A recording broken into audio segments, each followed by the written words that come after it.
Graças e paz, povo de Deus, e vamos dar continuidade ao nosso devocional Pregai, amém? Estamos lendo o livro de 1 Samuel, e hoje é dia de lermos os capítulos 11, 12, 13 e 14 da Palavra do Senhor, amém? Quero compartilhar uma mensagem muito forte com você aqui hoje, e eu quero ler com os irmãos 1 Samuel, no seu capítulo 13, versículo do 9 ao 12 da Palavra do Senhor, que vai dizer assim: Saul ordenou: trague-me o holocausto e as ofertas de paz. E ele próprio ofereceu o holocausto. No exato instante em que Saul terminava de oferecer o holocausto, Samuel chegou. Saul foi ao seu encontro para o cumprimentá-lo, mas Samuel disse: O que você fez? Saul respondeu: Vi que meus homens estavam debandando e que o Senhor não chegava no prazo que havia prometido. Além disso, os filisteus estavam em Micmas, prontos para a batalha. Assim pensei: os filisteus estão prontos para lutar contra nós em Gilgal. E eu não pedi ajuda ao Senhor. Por isso, me senti na obrigação de oferecer o holocausto. Amém? Vamos recapitular aqui os capítulos 11, 12, 13 e 14 da Palavra do Senhor, para que a gente possa ter um entendimento mais profundo da mensagem em nome do Senhor Jesus. Vamos lá no capítulo 11. No capítulo 11, nós vamos ver Saul derrotando os amonitas. Isso, assim que Saul ele é proclamado rei sobre Israel, não dá 3 meses ele já começa uma batalha contra os amonitas. No capítulo 12, nós vamos ver o discurso de despedida de Samuel. E Samuel salientando aquilo que o Senhor havia dito. Vocês querem um rei humano? Tudo bem, no começo vocês vão achar maravilhoso, mas no final vocês vão se arrepender de ter pedido este rei. Já no capítulo 13, nós vamos ver a guerra constante contra os filisteus, porque o povo de Israel não parava de guerrear contra os filisteus. Nós vamos entender um pouquinho mais disso lá na frente, quando nós formos ler. Nós vamos ver aqui Samuel repreendendo Saul, que é isso que nós acabamos de ler aqui, e também vamos ver a desvantagem militar de Israel, ou seja, de Israel nessa guerra. Amém? Já no 14, a gente vai ver o plano audacioso de Jonatas, que chama muito a atenção. Essa ação de Jonatas é algo que reflete a confiança do homem de Deus no Senhor, ou seja, no servir, naquilo que Deus pode fazer através da vida de um homem de Deus. Amém? Vamos ver também Israel derrotando os filisteus. Vamos ver o juramento insensato de Saul. E lá no finalzinho do 14, as vitórias militares de Saul. Amém? Sabe o que é interessante? Existe um dito popular que vai falar assim: quer conhecer um homem? Dê poder a ele. Não é verdade? Mas sabe o que eu vejo nisso? Que de fato algumas pessoas elas acabam ali desviando os pensamentos ou inflamando os corações ao ponto de achar que ela pode alguma coisa, achar que ela é a autoridade máxima e que está tudo bem, ela pode fazer o que ela quiser e está tudo certo, quando na verdade não. Quem deveria oferecer sacrifício era o sacerdote Samuel e não Saul, porque Saul é rei. Rei é para conduzir o povo, rei é para instruir o povo em batalhas, rei é para conduzir, comandar uma nação, não para servir como sacerdote.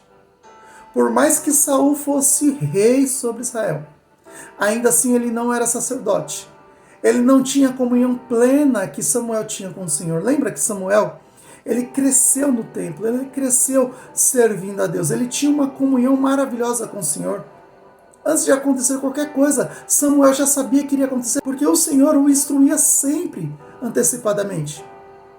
E é interessante que quando Samuel manda Saul ir para este lugar e esperar que ele chegasse no período de 7 dias, Samuel não falou se era 7 dias e 1 minuto, 7 dias e 1 hora, 7 dias e 16 horas, 7 dias e 20 horas, ele não falou nada disso. Ele falou que chegaria no período de 7 dias. Então o que ele tinha que fazer? Saul tinha que aguardar, mas não. Ele começa a se desesperar por conta da situação que ele está ali envolvido. E quando nós estamos envolvidos em situações que nos causam desespero, nós temos que aí sim descer ao Senhor e clamar por Ele. pedir a direção, a ajuda do Senhor. E não sair fazendo qualquer coisa, meter os pés pelas mãos, fazer aquilo que nos vier à cabeça. Não, jamais, de forma alguma. Nós temos que fazer tudo com direcionamento de Deus. E o que Deus tinha mandado? Aguarde. Aguarde. Aguarde, fique lá paradinho aguardando. Porque o sacerdote vai oferecer sacrifício sim. Saul começa a ver o povo se dispersar, o povo de Israel começa a se esconder, se refugiar em cavernas, se esconder em buracos, se esconder em cisternas. E daí ele fica ali somente com 600 homens de guerra. E ele se desespera, porque ele vai lutar contra um povo muito numeroso. Só que olha que interessante. A ação de Jonatas, filho de Saul, é de ir lá, e ele faz prova com Deus, dizendo, olha, se eles disserem assim, fique parado, não venha até aqui, senão vocês serão mortos. Nós entenderemos que é Deus falando para a gente ficar paradinho no nosso local. E se nós formos lá, o Senhor nos entregará a eles. Mas se eles disserem, vem aqui, vamos lutar, é para irmos lá e lutar contra eles. E essa ação de Jonatas, filho de Saul, causa ali um alvoroço junto aos filisteus, porque a palavra do Senhor vai dizer que tanto ele, contra o seu fiel escudeiro que está indo junto com ele, eles matam 20 filisteus. Era Jonatas derrubando e o seu fiel escudeiro matando. Então era assim que acontecia. Deus causa uma confusão tão grande no meio do povo, do exército filisteus, que começam a matar uns aos outros. A notícia chega até Saul, e Saul quer ficar sabendo o que aconteceu. Olha só, não precisava Saul sacrificar, porque isso não cabia a ele fazer. Sabe quando tudo vai andar bem nas nossas vidas?